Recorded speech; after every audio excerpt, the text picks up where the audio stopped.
BNP chairperson সাবেক প্রধানমন্ত্রী দেশনেত্রী বেগম খালেদা জিয়ার পরিপূর্ণ সুস্থতা ও দীর্ঘায়ু কামনায় সাতক্ষীরার শ্যামনগরে অনুষ্ঠিত হয়েছে এক বিরল ও অনন্য সম্মিলিত দোয়া মোনাজাত। এই দোয়া অনুষ্ঠানে স্থানীয় বিভিন্ন রাজনৈতিক দলের নেতাদের একত্র উপস্থিতি সৃষ্টি করেছে রাজনৈতিক সম্প্রীতির এক নতুন দৃষ্টান্ত।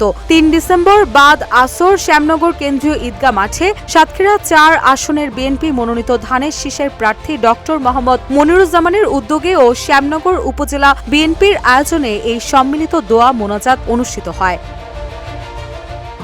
এই দোয়া অনুষ্ঠানে এক মঞ্চে বিএনপি, জামায়াতে ইসলামী, ইসলামী শাসনতন্ত্র আন্দোলন ও আলেম ওলামারা সহ স্থানীয় গণ্যমান্য ব্যক্তিবর্গ ও বিভিন্ন দলের নেতাকর্মীরা এক মঞ্চে উপস্থিত হয়ে দোয়ায় অংশগ্রহণ করেন। এতে স্থানীয় পর্যায়ের রাজনৈতিক নেতৃবৃন্দ সহ সাধারণ মানুষ ব্যাপকভাবে অংশ নেন। এ সময় সাতক্ষীরা ৪ আসনের বিএনপি মনোনীত প্রার্থী ডক্টর মোহাম্মদ মনিরুজ্জামান, জামায়াত মনোনীত প্রার্থী গাজী নজরুল ইসলাম, ইসলামী আন্দোলন মনোনীত মোস্তফা আল মামুন, জামায়াতের আমির মাওলানা আব্দুর রহমান, উপজেলা বিএনপির সদ্য সাবেক আহ্বায়ক সুলাইমান কবির, উপজেলা জাতীয় পার্টির সাধারণ সম্পাদক এম কামরুজ্জামান, ইসলামী আন্দোলন শ্যামনগর পৌর শাখার সভাপতি হাফেজ মনিরুল ইসলাম প্রমুখ উপস্থিত ছিলেন। এছাড়াও বিএনপি, জামায়াত, ইসলামী আন্দোলন বাংলাদেশ ও জাতীয় পার্টি সহ বিভিন্ন রাজনৈতিক দলের স্থানীয় নেতাকর্মীরা দোয়া অনুষ্ঠানে উপস্থিত ছিলেন।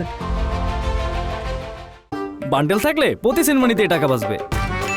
বিকাশ সেনমানি বান্ডেল কিনে জিতুন প্রতি লেনদেনে।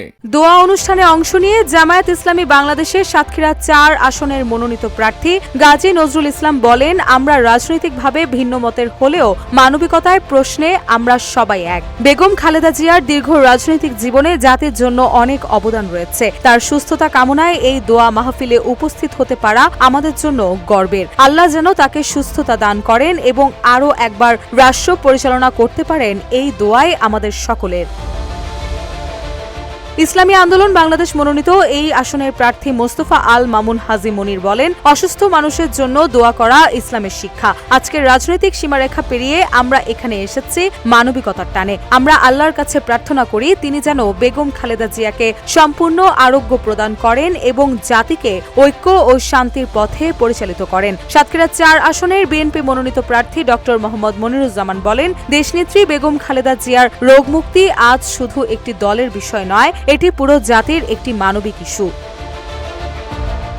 এদিকে আগামী ত্রয়োদশ জাতীয় নির্বাচনকে সামনে রেখে চলমান রাজনৈতিক উত্তাপের মধ্যেও এমন সম্মিলিত অংশগ্রহণ সাধারণ মানুষের মধ্যে ব্যাপক ইতিবাচক আলোচনার সৃষ্টি করেছে। বিশেষ করে সাতক্ষীরা ৪ আসনের বিএনপি মনোনীত প্রার্থী ডক্টর মনিরুজ্জামানের মানবিক উদ্যোগের ভূয়সী প্রশংসা করেন সবাই। শ্যামনগর সরকারি মহসিন কলেজের এক শিক্ষক বলেন, তিনি শুধু রাজনৈতিক প্রার্থী নন, মানবিক ও মূল্যবোধ সম্পন্ন একজন মানুষ। খালেদা জিয়ার সুস্থতার জন্য তিনি যেভাবে সবাইকে একত্রিত করেছেন তা শ্যামনগরের রাজনৈতিক সংস্কৃতিতে নতুন দৃষ্টান্ত হয়ে থাকবে।